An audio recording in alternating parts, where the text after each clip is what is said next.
Sejam muito bem-vindos ao Nuton. Eu me chamo Vinícius Lapuente e você está no Nuton. Aplausos, que hoje o dia vai ser incrível. A gente tem um tema muito legal para falar. Hoje a gente vai falar sobre esse tema, né, na verdade, é uma pregadora, usou na hora da pregação ali Shake It Off da Taylor Swift, né? E a gente vai comentar hoje se essas coisas seculares, músicas e temas e coisas que trazem tanto em pregações quanto em cultos, né? Será que isso é uma contextualização para algum motivo ou é uma banalização? Onde está o limite entre tu trazer uma referência cultural e tu manter a santidade do culto, né?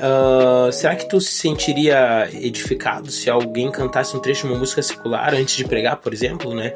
Então a gente já vai para a referência bíblica já, para contextualizar biblicamente. Então pega o teu chimarrão, tua água, teu café e, se você já conhece, seja muito bem-vindo. Esse é o Nuton.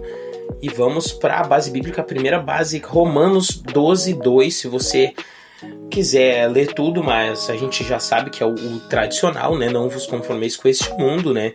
Então, Romanos 12:2 ele já nos diz pra gente ficar esperto, né? Não, Romanos 12:2 já diz, né? Não vos conformeis com este mundo.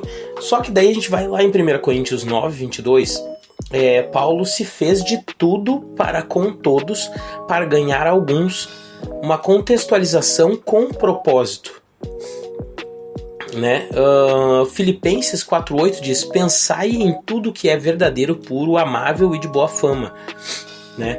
Levítico 10:1, por exemplo, Nadab e Abiú, esses são os nomes, se não me engano, eu não anotei aqui. Ofereceram fogo estranho ao Senhor, que é um alerta contra misturar o que não é santo com o que é santo. Fogo estranho, fica um alerta, tá? Contra misturar o que não foi santificado, tá? João 4:23 também diz, né, sobre adoração em espírito e em verdade. Então, tipo assim, tem maneiras de fazer, de contextualizar para falar aquilo que tu quer falar, né? Eu vi que ela quis, especificamente nesse caso, ela quis falar sobre algo em específico, mas a gente tem que cuidar, porque tem que ter um critério, tem que ter um propósito e não pode deixar de ser santo, né? O altar é algo muito importante, algo santo, né? Se a gente for pegar do ponto científico, o cérebro ele reconhece referências culturais que são familiares para nós. Isso gera uma empatia imediata, né? Por isso que os pregadores muito usam histórias ou músicas conhecidas para adaptar e também para captar aquela atenção do público imediatamente, porque tu vê algo que é familiar, já prende a atenção na hora. Mas também isso pode gerar uma coisa que é chamada de dissonância cognitiva, que é quando o ambiente, por exemplo, na igreja, que é um ambiente sagrado, e surge algo inesperado e alguns se sentem ofendidos e desconectados, né? Porque é algo muito nada a ver com aquele ambiente, né? Já a música secular, mesmo em trechos que elas são curtas, né? Ela carrega contextos, letras e valores que são próprios daquela música, a ideia que aquela música quis passar. Tu tirou um versículo, é a mesma coisa assim, eu tiro um versículo da Bíblia para falar o que eu quero, mas naquele capítulo, o capítulo quer dizer outra coisa. Cara, será que a Bíblia inteira não tinha alguma coisa para te poder contextualizar, para te poder falar o que tu queria? Teve que tirar um versículo fora de contexto que muitas vezes faz sentido, é bíblico o que tu tá falando, mas tu tirou de contexto algo que aquele contexto daquele capítulo não é sobre isso. Pode ser a coisa mais certa, pode ser a coisa mais bíblica, mas daí tu tira o real sentido do que aquele capítulo tá querendo passar. E a pergunta que eu fico trazendo para isso será que certas histórias, certas músicas, elas são válidas para trazer? Por exemplo, a música Shake It Off, tá? Eu busquei aqui. fala que ela, eu fico fora até tarde, eu não tenho nada na minha cabeça. É isso que as pessoas dizem. Eu vou em muitos encontros, mas eu não consigo fazer eles ficarem. Pelo menos é isso que as pessoas dizem.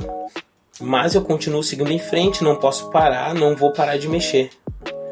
É como se tivesse uma música na minha mente dizendo que tudo vai ficar bem. Porque os paqueradores vão paquerar. Paquerar. Cause you play, gonna play. Tá nessa parte que eu tô lendo em português. E os invejosos vão invejar. O amor eu só vou deixar. Eu deixo pra lá. Então ela tá falando que no refrão, que é o principal, quem paquera vai paquerar. Quem inveja vai invejar. E o amor eu só vou deixar. Eu deixo pra lá. Cara, é isso. Daí eu continuo ali, mulherengos vão iludir, os falsos vão fingir. Amor, eu só vou deixar. Eu deixo pra lá. E principalmente falando sobre uma vida noturna ali. Então, cara, será que a Bíblia ela não tem conteúdo suficiente para te poder contextualizar o que tu tá querendo passar para as pessoas na pregação? Ou até em outros casos já teve de abrir cultos em igrejas assim com música secular. Eu já vi, a Casa Worship na época, antigamente fazia isso. Será que a Bíblia ela não tem conteúdo suficiente, cara? Né? A contextualização precisa ter um objetivo claro, aproximar para transformar, não para entreter. O púlpito ele não é um palco. A presença de Deus ela não precisa de um apelo secular para se manifestar, né? A gente precisa discernir, por exemplo, o que é ferramenta, o que é concessão. Se a gente for usar referência cultural, que ela seja para glorificar o Senhor e não para chamar a atenção para nós, ou para uma música, ou para uma dança, ou o que for. A gente tem que sempre adorar em espírito e em verdade para manter o púlpito como um lugar de reverência. Eu fico apavorado a quantidade de pessoas que acham normal. Tinha uma grande maioria criticando, mas cara, isso muita gente achando normal. Então, o que a gente conversou hoje, galera, não é sobre proibir ou permitir, mas discernir. O púlpito, ele é um lugar santo e tudo que a gente apresenta diante de Deus precisa ter um propósito, precisa apontar para Cristo. Trazer referência cultural pode ser útil, mas não para roubar o foco. Nosso compromisso é com a palavra e com a presença de Deus, e isso nada nunca pode substituir. Que nós, como igreja, líderes ou membros, a gente possa sempre pedir ao Espírito Santo sabedoria para saber o que é ferramenta e o que é distração. Porque no fim das contas, é tudo sobre ele.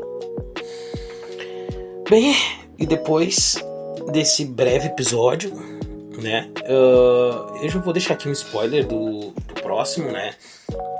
Você já parou para pensar que existem louvores, por mais famosos, incríveis que eles sejam, mas que não faz a menor diferença na sua vida espiritual? No próximo Pode Fala a gente vai falar sobre isso. A gente vai analisar junto alguns louvores que são louvores sem essência, são músicas que elas não transformam, elas só entretêm. Basicamente aqui no Rio Grande do Sul, e como o gaúcho gosta de falar, é só pra encher linguiça. Porque cantamos, o que cantamos e como isso afeta no nosso relacionamento com o Senhor. Se esse assunto já te cutucou aí dentro, não perde o próximo episódio, vai ser desafiador, profundo e necessário. Muito obrigado por você estar até aqui. Deus abençoe. Fica com Deus.